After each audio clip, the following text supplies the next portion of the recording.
Good evening, Year 10 parents. Thank you for joining us this evening for our exciting webinar on assessment and feedback. And joining me, we have Rob Bradshaw, who you'll know as our new VP, and Steve Rudall, who's the Director of Learning for middle school. So we're going to be about half an hour to 3/4 an hour talking to you. And as we're going along, if you want to ask any questions, you'll see at the bottom of the screen there, it's got Q&A. I'm sure you've done this before. Steve and Rob will be in the background answering those questions. We'll pick up a few at the end of my presentation. So without further ado, you should hopefully be seeing the presentation on screen now. I spoke to your children today about a very similar presentation. It's quite interesting to see their reactions. Let me start with a story. About 5 years ago, I really wanted to find out what motivated students, what made students achieve really higher grades than perhaps they were thinking of doing, or perhaps some baseline data told them. We're going to look at baseline data today. So the baseline data is I'll go into detail about it, but really shows the developability of your children. And a few years ago, what I did is I took a group of students who had a low baseline, who weren't expected to be doing too well at their GCSEs, and actually they did extremely well in the end. So these were students who were supposed to be getting C's and end up getting A's and A stars, or level 4s, end up getting level 9s. And another group of students who were supposed to get high grades, supposed to be getting the A stars, and actually they ended up with B's and C's. So I got 20 of these groups, of both of these groups of students together, and really want to ask them questions. What did we do as a school that really helped you advance your learning? Or what didn't we do as a school? Or what didn't you do as a student that meant you didn't get the grades that you were kind of expecting? And it was really interesting, the results. Maybe have a little think about what you think I found out in that exercise. Well, actually, the next day, when I got the students to come to see me, I asked them to come to a room. First of all, the group of students who were the ones who had done particularly well, who were supposed to be getting C's, then getting A stars. I told them to come at 1:30 at lunchtime to this room. When I got there at 1:30, every student was there, all 20 of them. They all had a notebook with them. They all had a pen with them. They all came in. I asked them, what did you do? What did you do that made it so successful for you, your GCSEs? And they came up with idea after idea. I tried that strategy, that worked, that didn't work. I tried that again, that didn't work in that subject. And they just talked for about 30 minutes and told me exactly what it was they were, how they achieved so well. And then the next day, I called the students who were supposed to be doing very well. These are the ones who were supposed to be getting A's, and they ended up getting C's.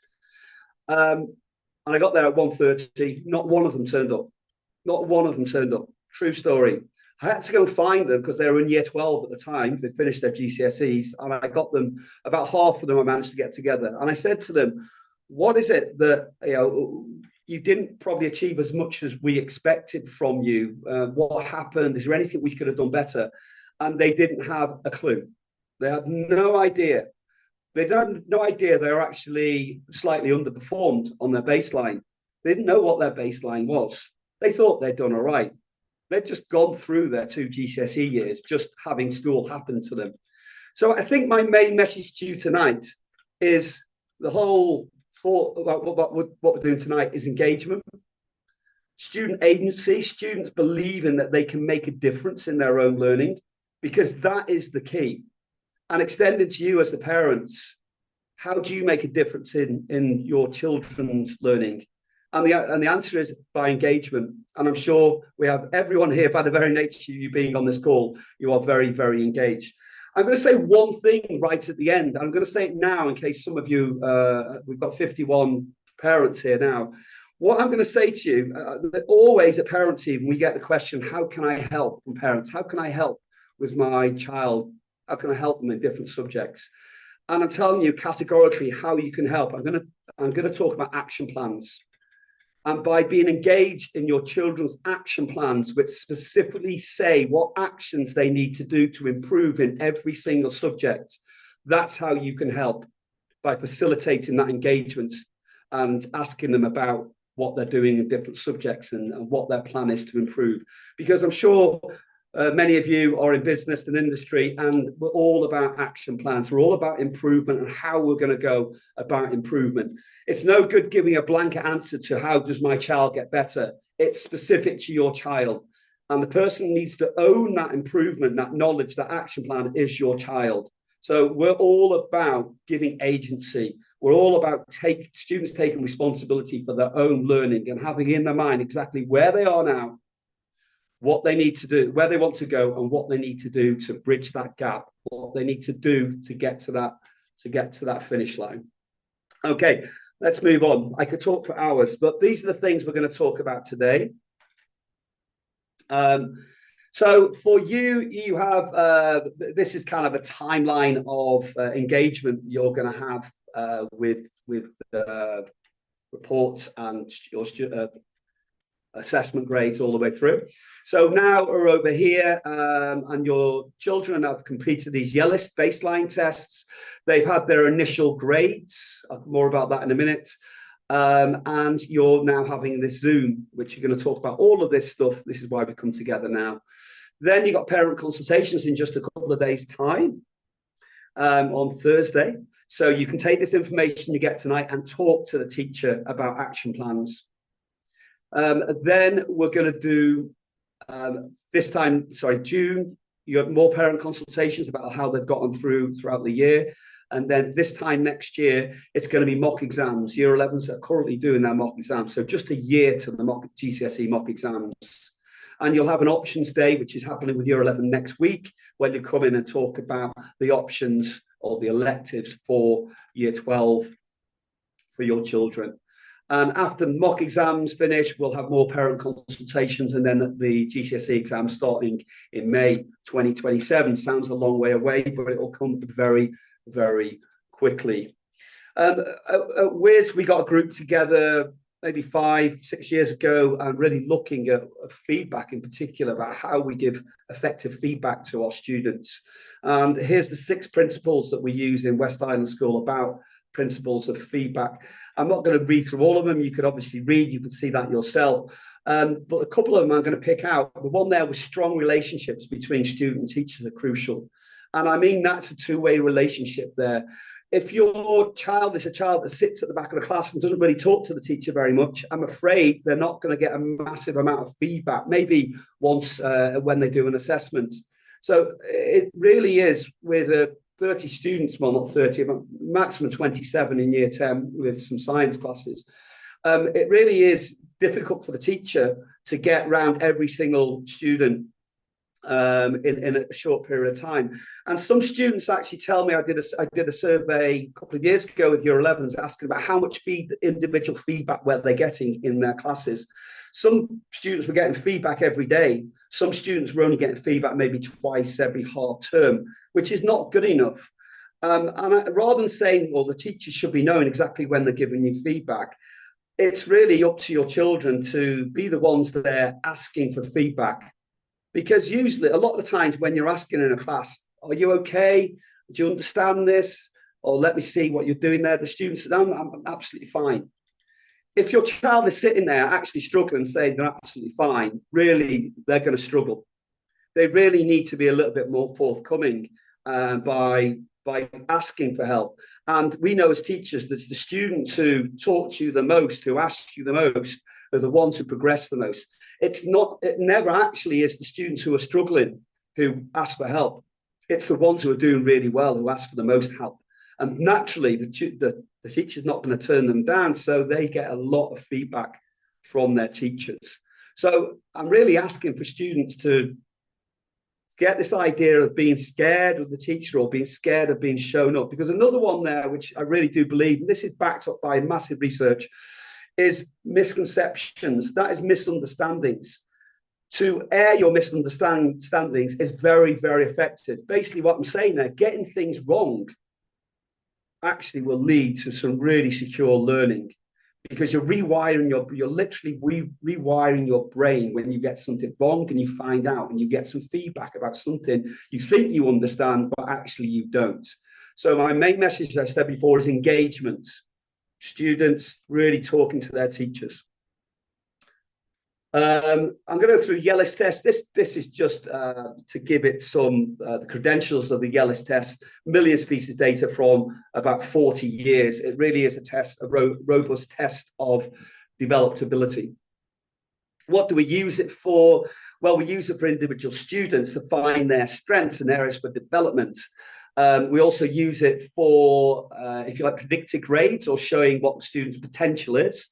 And then we use it for value-added reports. That's value-added for your student, for your children, for each individual subject, and the whole school as well, because ESF compares our results in terms of value-added data. So I'm going to talk about where that value-added data comes from. What we don't use it for, this data does not go out of West Island School at all. It's never used in external organisations like universities. We don't report this. We only ever use this data for a tool to help your children and understand where they are and where they can develop. No awards are given for this data. I really don't care too much what your children get, and I don't rank them. What I care about is they are aware of where they are and what they're going to do to improve. So there's not going to be any celebration of the most gifted students in West Island School in this presentation. Everyone is equal standing here, whatever grade they got here. It's just a piece of information to use that we can all move forward together, because that's what we're about. It's a 45-minute assessment, which is very, very efficient. It measures developed ability. Now, this is important you understand this, because it's really the capacity to learn. So it's not fixed. So I'll give you an idea of why it's not fixed. Look at the first one there. You can see both of the components of this test are vocabulary, maths, and patterns, or non-verbal. The vocabulary area is an interesting one. This is kind of literacy and numeracy, vocabulary and maths. The literacy bit, these literacy and numeracy are obviously the cornerstones of education. So the vocab, is it fixed? Is your children's ability of vocab? What I mean, our ability of vocab, do they know what words mean? Can they use words correctly? Their vocab skills. Is that something that's fixed? And hopefully you agree with me. No, it's not. There's a quite obvious way to increase your vocabulary, your English vocabulary, because this is all the lessons are in English. So if you've got a strong vocabulary, it means that when you're doing, for example, a history essay or an assignment, you can use correct words in the correct way. The obvious reason to improve this capacity for learning with vocabulary is reading. And 100%, when I ask students who have got a low vocabulary score, who are not second, third language learners, I'm talking about first language English learners, if they've got a low vocabulary score, every single time they don't read.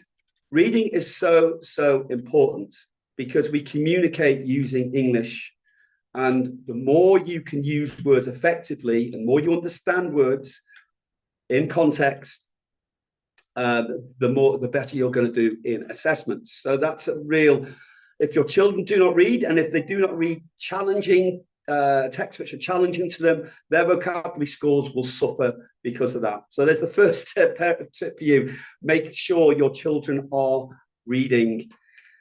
Okay, so it's a computer adaptive test. That means when the students sit the test, they get a question. They all get the same starting question.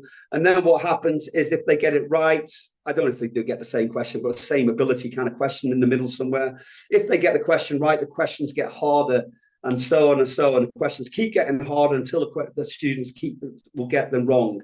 And then the algorithm will work out exactly where your child is in that particular aspect, in their vocab, maths, or pattern. It will work it out there. By the way, maths is obvious. That's everything you use, which is numerical in your learning, the numeracy. The non-verbal is when you're looking at information in a non-verbal way, which could be a chart or maybe a piece of art or maybe something you're doing in design, technology, spatial awareness, and also logic as well within that non-verbal. So this is how the adaptive tests work. I really like it because it's not the same questions to each student. It can really search for high ability students, for really find out where they are in terms of the whole cohort. So audience participation. BJ, you ready with the polls? Let's see. This will be probably termed quite an easy vocab question. So I want you all to try and join in. You should have seen popped up in your screens there. You get question 1. So choose which one you think it is. What is the word on the right-hand side which matches the picture on the left-hand side?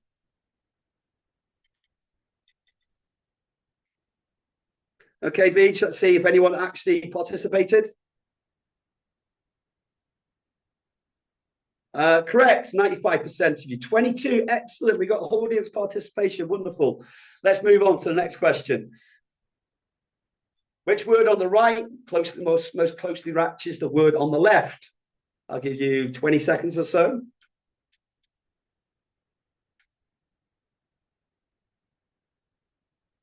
Okay, Vij.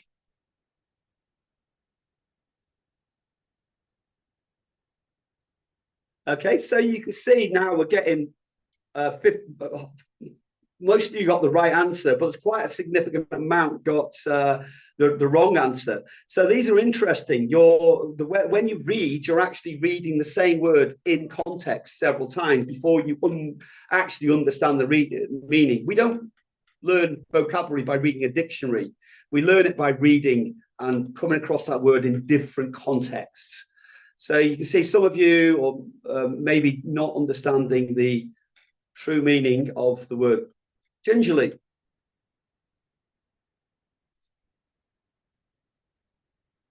Next one, Vij. Peerless. Which one's closest on the right-hand side?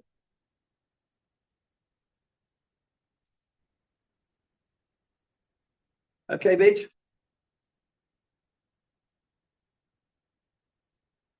Yeah, incomparable. 50% of you got incomparable. This would be now starting to get a difficult question, a difficult a task to get this one right.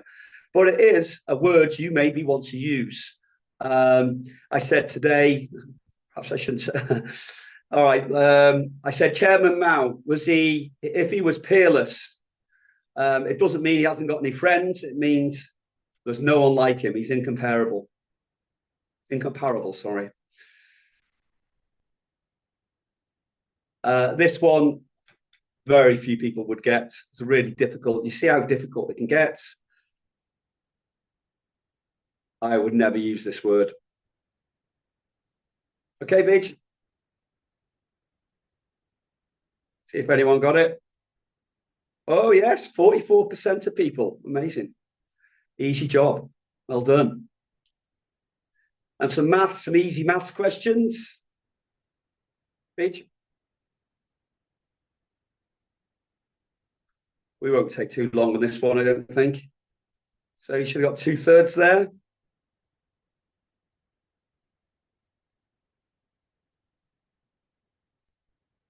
We're getting people dropping out on the maths. We're only getting 3 people.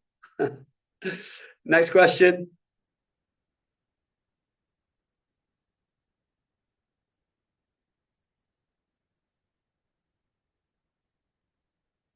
Okay. Wow, 20 out of 20. Excellent. We can do our maths. Now, this is actually not particularly measuring curriculum. It's more measuring how fluent you are with math, with number, how agile you are. Okay, Vij? So if you've got 35, yeah, most people getting that correct. Adding up to 180. Some fraction, addition or subtraction.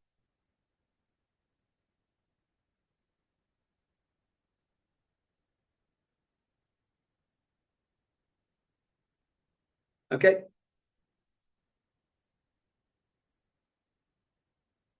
Okay, Beach.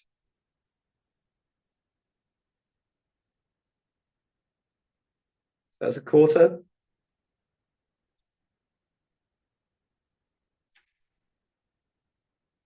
Next question. Am I going too quick for you, VJ? Now, this is an interesting one because actually it's probably not as you could probably work it out without knowing much maths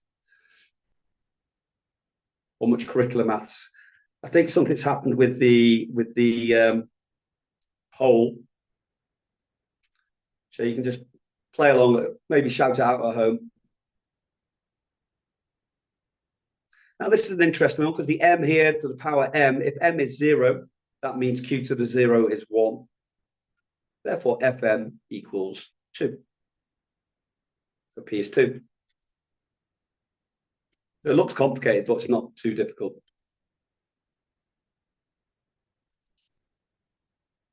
So it's getting a little bit challenging now. And your children are doing this without a calculator. And they're doing it timed. And I think most year 10 students could probably, maybe half of them could probably do this. So it's this one at the bottom.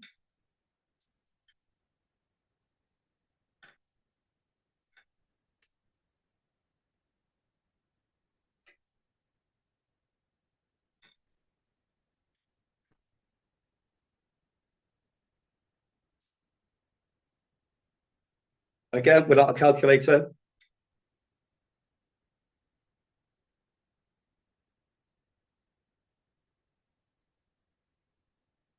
So 70 children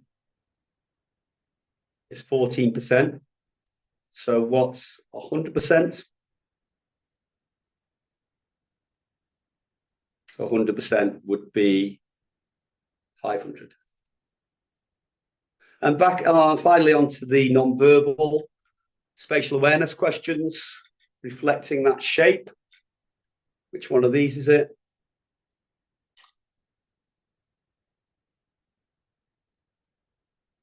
This one over here.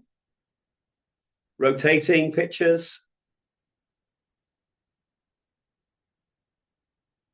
90 degrees. This one down here. Barcodes, matching them. Now, this is actually assessing something called tracking, taking a piece of information at one part of the page and recognizing another part of the page. Now, this is very important when doing exams. It's kind of like a spot the difference so that it's your working memory. Can you remember information long enough to be able to look somewhere else and recall it? Okay, so in each of those 3 areas, your children will get a score out of 150. 100 is average, which is then 50th percentile. But look here, at the tail end, the top here, we've got 130. You're looking around about the 98th percentile for 130. So if your child's getting 130 or below, that's the top 2%. Very high score. We do have students at 150. So that'll be the top 0.01%. What we're looking for, we sent you these IPRs, individual pupil records for your child. And what I'm looking for here is any disparity between, especially the vocab and math score, also the non-verbal, but mainly the vocab and maths. Remember, those are the literacy and numeracy. And you can see here there's a gap.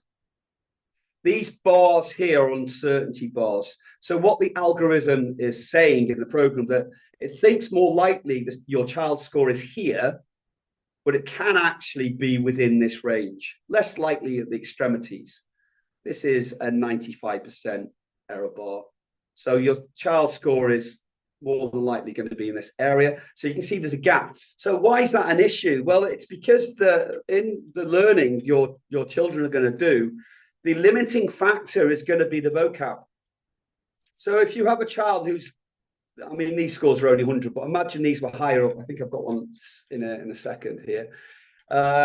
You've got That's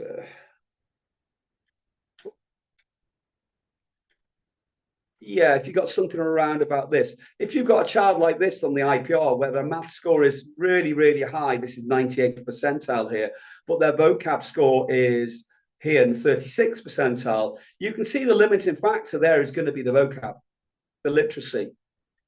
And what we find with these students, if we don't talk to them to tell them they should be reading more, they end up spending most of their time on maths. So they end up focusing their time on the thing they're already good at. That's not going to have a high impact in their learning. They should be focusing on things that the gaps in their knowledge. And this is quite clearly someone who should be reading more. It could be someone, as I said, working in their second and third language, who's just come to West Island School, who are maybe an EAP student. And that's how we're focusing on this area to increase the vocab there. But the answer here is obviously read to increase your vocab. And the same, we have students like this where the vocab is very high. They tend to like to write, whereas their maths is lower. They should be working on their maths literacy here, their fluency in maths. Patterns is more applicable to things like science, charts in science, in art, as I said, in D&T, and anything where spatial awareness is important. Overall score here, it actually isn't an average of the maths and vocab. You can see that's really not an average, although it's not far off.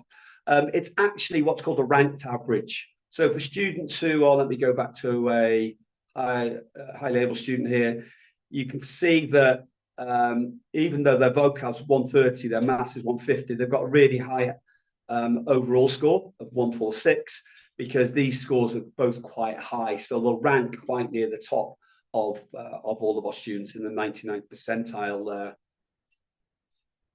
there. So you can have a look at those IPRs and have a look at the profile. If the scores are overlapping, then that's exactly what you want. You're working on all areas. There's no kind of area which is any more deficient than the other. So the second bit of information we sent you were these chances charts.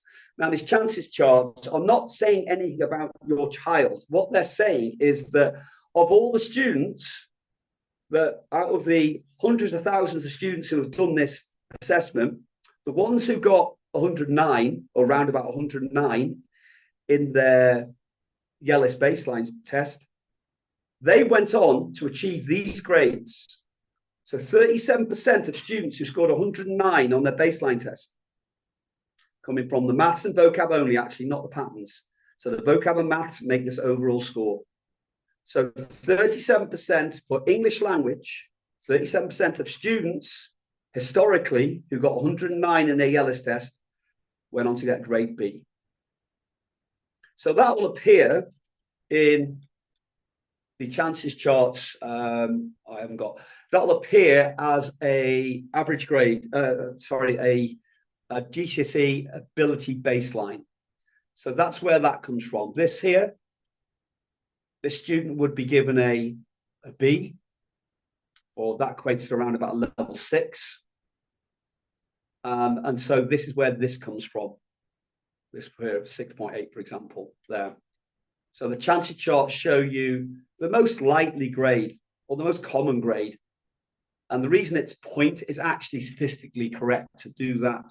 But is probably more likely to get a higher grade in geography than they are in science. Yeah.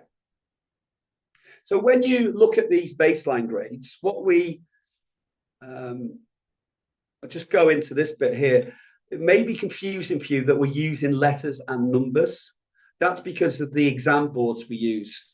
The exam board, which is an international exam board called Cambridge, that exam board, for example, English literature and world literature as well, are both Cambridge. They still use letters. But the UK several years ago went to using numbers, so 1 to 9 scale. So depending what exam board the subject uses, the grades could be between 1 to 9 or 9 to 1 or A star to G. So there's an equivalent table here, so you can see the difference between them. I will obviously share this presentation as a PDF with you after the presentation. So what we're asking your children to do now, and this is very important, is that they set their target grades. Now, evidence I read a lot of educational research, and educational research will say that one of the most powerful things, again, this is going to engagement and agency, one of the most powerful things your children can do to achieve well is to think about what their target is within that subject. So they will use these baseline ability grades or not. It's up to them.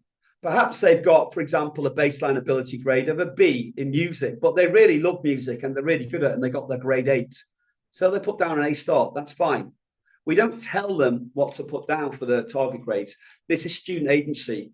Students are responsible, or your children are responsible for their own education, and that starts with where's their target in each subject. So you can see this student here, I've just copied today, has gone most subjects slightly above their GCSE ability baseline. In terms of averages, we tend to outstrip this baseline by about a third, about 0.3.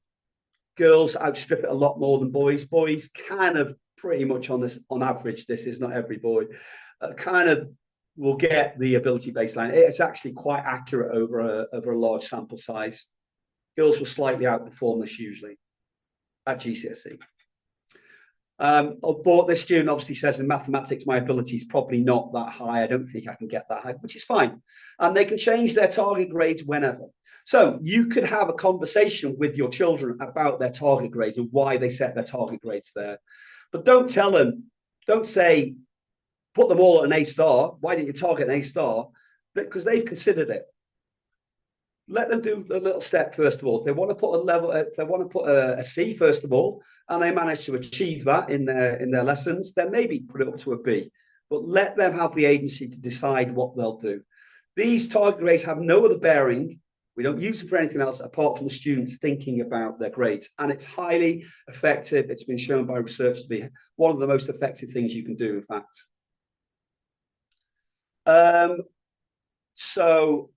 Okay. So we're at this stage here, target setting stage in October here, which I've just talked about. We're at the end of also feedback cycle 1. We will have actually 6 feedback cycles throughout year 10 and 11. I'll let you digest those. And feedback's important. This is where the targets are. Students say, where do I want to go? Where do I want to go? Where am I now? And what do I need to do? What's my action plan? What am I going to do? Engagement in the subjects, engagement in their own learning.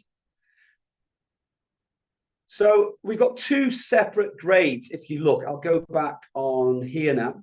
And you can see that I don't know if you've looked at these yet. They've been out a week, I think. You'll see the baseline grade. If your students have already done these target, the children, keep calling them students, have done these target grades, then you'll see them. Now, let me talk about these 2 different grades here. So the transcript grade is called a transcript grade because it will go on your children's transcripts at the end of year 13. If the university they go to is a university that requests transcript grades, because they want them all the way from year 10. So these are important. These matter. This is the feedback cycle 1 grade. So this is what your children got in the first feedback cycle, maybe on the assessment that they did. So I'll talk about this one here in science. This student got level 7 in science assessment, but the teacher says, I think actually that level 7, they'll get better and they'll end up getting a level 8. So really, this is really the teacher saying, what do I think, based on the current information I have about your child, what do I think they'll get in the end, their transcript grade? Hopefully it stays pretty constant. This is the signal grade. This is the important one. This will go up and down depending on what assessment your child does. So really, we want them to get higher grades in everything, but this is the important one, the transcript grade. Some teachers, you can see here in French and geography, haven't given transcript grades yet. But this is okay because maybe they haven't got enough assessment data at the moment to predict to the end of year 11, predict to the GCSEs. This is okay because transcript grade at the end of feedback cycle 1 is not so important. What is important is the transcript grades at the end of feedback cycle 2, 4, and 6. So what that means, 2 is going to be in January, So we'll give them a midterm grade or a end of the first semester grade. This will be around January at the end of that feedback cycle. And then 4 will be around about this time next year. So that equates to the mock exams. So where they are, so actually 4 is the end of year 10. So what they've ever got at the end of the transcript grade at the end of year 10, and 6 is going to be January 27. So that's responding to whatever they've done to start next year, including that all-important mock exam grades. And the 4th transcript grade they'll get from year 10 and 11 is going to be their actual GCSE grades. So it's important what their transcript grades are in January. I mean, it's going to be more important what they get in their IB scores or their IBCP or their BTEC qualifications. But universities will look at what students were doing and a consistent effort all the way through year 10 to year 13. Another thing on here, you'll see self-management skills. This teacher here has said this student is, I haven't done it. I'll show you in a minute. These 2 stars, if you hover over them when they're live, they'll tell you they start as green. And if, for example, students forget to bring equipment to lessons, there's one of these stars, which means bring equipment to lessons or punctual to lessons or listens to feedback. So if you hover over when you actually see it live on the farm, you will see why that black star is there. And I'm going to come back to this. I started with this. Probably the most important thing you could do is engage with the student action plans, your child's action plans. At the end of every feedback cycle, so there's one there at the moment, feedback cycle 1, your children will write a reflection. They're good at writing reflections. They've been doing it since year 7. They'll write a reflection on their learning, including an action plan, exactly what they're going to do next. So how do they get that information? They need to talk to the teacher. They need some feedback from the teacher. Either that's already there, written or verbal feedback from the teacher, or if it's not there, your child needs to seek it out and say, what can I do to get better? And maybe you could, if that doesn't work, maybe you could ask, what does my child do to get better? But your student, the children need to own this. It's no good me knowing what your child needs to do and you knowing what your child needs to do without them knowing what to do. So they have to think about this and own it and have some agency over these action plans. They should have action plans in every subject so far. If there's not, ask them why they haven't got an action plan. Let's say my subject for science, they haven't got an action plan there. Ask your children, where's the action plan? So it's either they haven't done it, or maybe from our point of view, the class haven't been asked to do it. They should have been asked to do it. So it would be really helpful from my point of view. If your child says, and you can talk about this on parents' evening, if your child says we haven't been asked to do an action plan, then if you could say to the teacher, I had a look at the action plan, I couldn't find it, then that will really help me, making sure that everyone's engaging. Because sometimes if the teachers know the parents aren't engaging with the action plans, it's not always pushed as much as it should be. But I think they're crucial. I think you'll agree as well. If you're anything in business or self-improvement, this is the way you go about improving, actually coming up with a plan of improvement. So please, please, as parents, engage with these action plans. Talk to your children about these action plans. Talk to the teachers about action plans, because I think this is the way forward. You do not get reports. Why don't you get reports? Because actually the evidence tells us they have no impact whatsoever on learning. And parents, I think, like reports, but actually the truth is there's not that much point in spending lots and lots of time for teachers writing reports, because they have no impact. They come at the end of the year a lot of the time when whatever information you're sent then can't be acted upon. These are live. These are happening 6 times during year 10 and 11 in every subject. That's a lot of information about your child's learning, and not only their learning, about what they're going to do next. And it hopefully comes from teacher feedback. So it's much more richer than your traditional reports. Yes, I talked about that already. That's what you get when you hover over those self-management grades. And if you click on the top there, you can see a spider diagram about how they've changed in each term. So it could be, for example, this student here a self-assessed. They were there with organisations, but the teachers said actually they were a bit better than that with organisation. A last slide from me is there's also a website which you can access through Wisdom. And you can access this revision website, which is going to be more useful in year 11. But on here, you can see advice for learning for students, advice for parents, subject syllabuses. Going back to the principles assessment, it's important that students know what they're going to be learning in each of their subjects. So the syllabus or the subject guides are important there. So we'll keep trying to update this website. So it's got lots of information. It's even got some exam papers as well, but I know students access exam papers through several kind of platforms at the moment. And that's it from me. So I'm going to call back my fellow panelists, if I haven't put them to sleep. Steve and Rob, are you there? Yeah, we're still here. Still awake. Okay. Is there anything that came up in the questions that you want to air? I think you've covered most of the ones that were answered in advance. We'll maybe add them on as a slide at the end. There was one, a parent was asking about the score for something specialist, like a language, like French or Chinese, how the Yellis score maybe relates to that. I don't know whether you want to field that. That's a really good question, actually. Now, some subjects the Yellis score doesn't relate to. Now, it's interesting. The best predictor of the math score is actually the vocab score and vice versa. So we tend to find that students who have a high developed ability both in maths and vocab, and they do also do quite well in subjects where they may have some like Chinese is probably even better example than the French given our context. The Yellis score is not going to really predict well to scores in Chinese. In fact, it doesn't, because there's not enough students in the UK-based sample that do Chinese to predict. So we don't have Chinese predictions.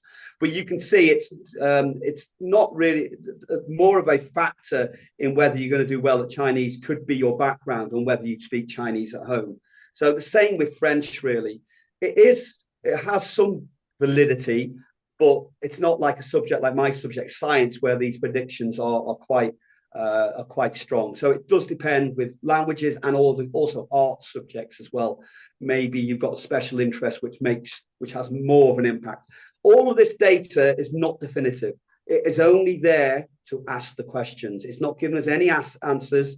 It's just there as a matter of interest. How can we use this data? How can it be useful to us? Thank you, Mike. There was another question about tutoring, which I meant to answer and then accidentally clicked don't answer. So I'll type the answer into that one there. Thanks for all the information and the message about action plans as well. They are a work in progress and something that the students are talking about today, weren't they? Yeah, absolutely. And I'll go back to what I said. If as parents, you engage with the action plans, the students will engage with the action plans, and they'll become richer and richer. And it's a fantastic thing to do. All the evidence says these reflections, these forward-thinking action plans will have a massive impact on your child's learning and then taking the responsibility for their own education. Okay, Steve. Thank you for joining us tonight. We'll send this presentation as a video, and we'll also share in the slide deck as well. Send me, if you've got any questions, just give me an email, Mike Williams at wiz.edu.hk, and I'll do my best to answer them as quick as possible. Okay, good evening, parents, and thank you very much for joining us. Thank you. Bye-bye.